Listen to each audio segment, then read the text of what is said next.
Oyez, oyez, braves gens, de tout temps, l'histoire a été parsemée d'une multitude d'expressions et de gestes que vous employez encore aujourd'hui, mais sans vraiment connaître leur origine ou leur véritable signification. Eh bien, je vais me faire un plaisir de vous les expliquer. Allez, c'est parti! Aujourd'hui, nous allons voir une expression qui nous vient des bras de la jante féminine, et c'est une autre paire de manches.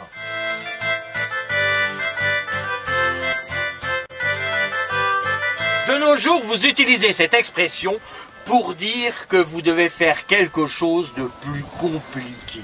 Par exemple, réussir à faire comprendre à ma femme que j'ai raison quand j'ai tort, eh bien ça, je peux vous dire que c'est une autre paire de manches.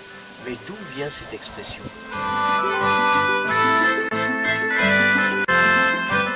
Nous vient du Moyen-Âge, et plus précisément, elle est apparue au XIVe siècle. À cette époque, les dames portaient des robes avec les manches amples, mais surtout amovibles. Il en était de même pour toutes les dames, ainsi que les paysannes, sauf qu'elles avaient peu de vêtements.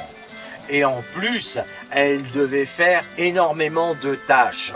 Aller au champ, s'occuper de la basse-cour, s'occuper des enfants, du repas, enfin bref, elle se salissait en premier les manches. Puis après, elle devait aller à la messe. On ne va pas à la messe avec des manches crottées. Mais comme elle n'avait pas beaucoup de vêtements, elle ne changeait que les manches. C'est une autre paire de manches, on passe à autre chose. Voilà d'où vient cette expression.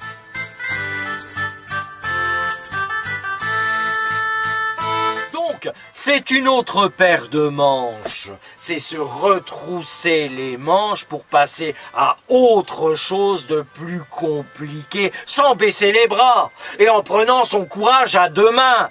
Mais alors, si vous êtes manchot ou que vous faites partie des bras cassés, alors là, pour vous, c'est une autre paire de manches. Allez, au revoir et à bientôt. Au revoir.